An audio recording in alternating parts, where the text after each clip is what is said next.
Salut à tous et bienvenue pour une nouvelle vidéo sur les présentations des F1 de 2023. Aujourd'hui, on s'attaque à la nouvelle McLaren MCL 60 qui célèbre les 60 ans de la fondation de l'écurie de Bruce McLaren et qui a été présentée en ce lundi 13 février.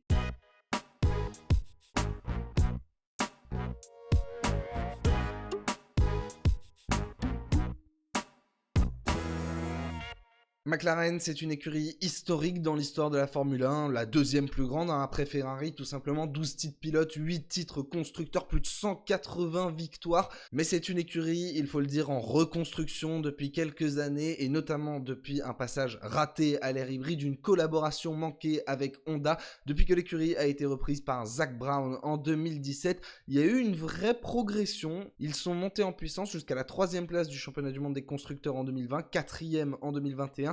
Petit recul en 2022, la voiture était un petit peu moins bonne, extrêmement irrégulière et surtout a subi de très mauvaises performances malheureusement de Daniel Ricciardo, tandis que Lando Norris était quand même le meilleur des autres. Et pour essayer d'avoir un duo plus homogène, McLaren est allé shipper Oscar Piastri à Alpine. Le champion du monde de Formule 2 2021 a donc la lourde tâche d'épauler Lando Norris cette année. Pourquoi lourde tâche? Parce que Norris entame sa 5e saison et est installé comme l'un des meilleurs pilotes du milieu de peloton. Il est clairement le leader de l'écurie McLaren et Oscar Piastri va devoir vite se mettre au niveau pour faire oublier son prédécesseur et compatriote. Nouveauté de cet hiver chez McLaren, Andreas Seidl a quitté l'équipe pour rejoindre Sauber et est remplacé par Andrea Stella qui était déjà membre de l'écurie et qui continue donc de prendre du grade. C'est une suite logique mais on sait que la direction, notamment en termes politiques, elle est plutôt assurée par Zak Brown. Et donc la McLaren MCL 60 était présentée en ce lundi 13 février. Et là-dessus, je vais commencer par les encenser parce que vraiment la présentation était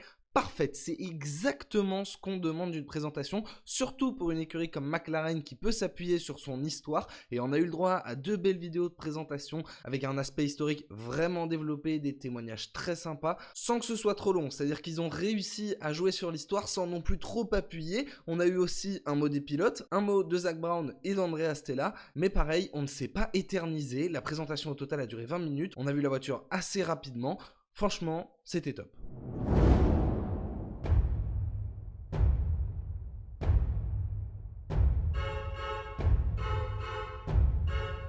Et donc ça y est, là voilà la nouvelle McLaren MCL 60.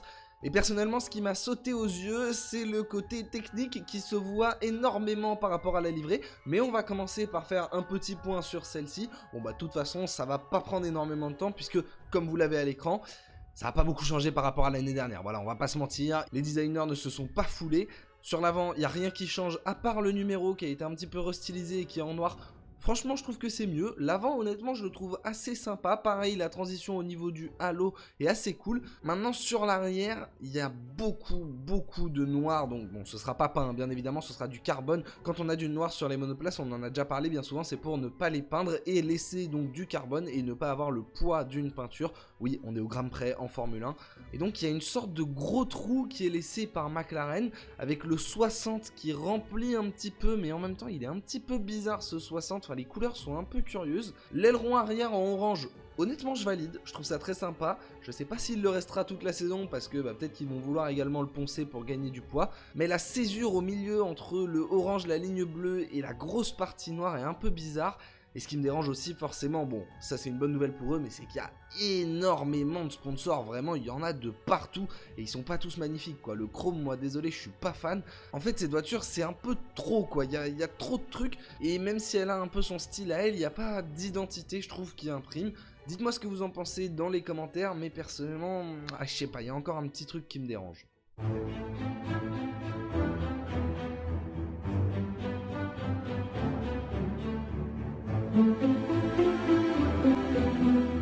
Mais comme je vous le disais, ce qu'on remarque en premier, en tout cas ce que moi vraiment ça m'a sauté aux yeux, et pourtant je suis pas aérodynamicien, très loin de là, mais c'est vraiment cet aspect aérodynamique et notamment au milieu de la monoplace. On va y revenir très vite, mais j'avais l'impression d'avoir déjà vu ce ponton quelque part. Bref, on attaque par l'avant comme d'habitude, et de toute façon ça va aller assez vite puisque l'aileron avant c'est tout simplement le même que l'année dernière. On ne voit pas de changement, donc a priori là-dessus pas de souci. Les bargeboards de même, ça n'a pas changé par rapport à l'année dernière. Pour l'ensemble de la voiture d'ailleurs, on n'est pas encore certain que ce soit la voiture définitive, mais il y avait une voiture physiquement prête. Donc on peut imaginer que l'ensemble du concept, c'est bien le concept 2023, et justement on va y arriver parce que là clairement ça pique les yeux. C'est une Red Bull, c'est littéralement la Red Bull de l'année dernière. Regardez les entrées d'air, on a les mêmes pelles que l'on avait, et alors vraiment le plus marquant c'est les pontons. C'est du copier-coller, il y a même la ligne au milieu qui redescend, ce que d'autres écuries n'avaient quand même pas osé faire.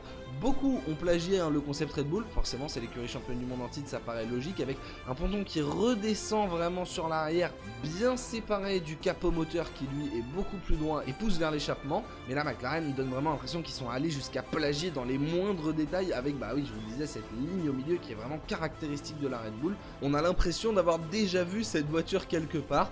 Bon après c'est pas une copie conforme, l'avant comme je vous le disais est différent, ils sont restés sur leur concept. Il y a également des ouïes de requin sur ces pontons et capots moteurs que l'on n'avait pas sur la Red Bull. Là-dessus ils sont allés piocher ailleurs d'autres bonnes idées. Et par contre il y a un travail qui est aussi très intéressant sur le fond plat. On voit qu'il a été vraiment beaucoup plus affiné, un peu plus taillé. Contrairement à l'année dernière où c'était vraiment quelque chose de très simple, notamment en début de saison parce que ça devait être une zone sur laquelle on pouvait peu travailler. Les équipes commencent à exploiter les petites failles du règlement qui se présentent à elles, tout en prenant bien soin de s'inspirer de ce qui fonctionne. En même temps c'est difficile de leur en vouloir. Sur ce, bien écoutez, merci à tous d'avoir regardé cette vidéo, j'espère qu'elle vous aura plu. Dites-moi donc ce que vous pensez de cette McLaren, et quant à nous, on se retrouve très vite puisque la présentation de l'Aston Martin, c'est ce soir à 20 h. Deuxième vidéo qui va suivre dans quelques dizaines de minutes, donc abonnez-vous et activez la cloche pour être notifié dès qu'elle sort. Et d'ici là, écoutez, le plus important, c'est que vous vous portiez bien, et sur ce, moi je vous dis à la prochaine. Ciao ciao.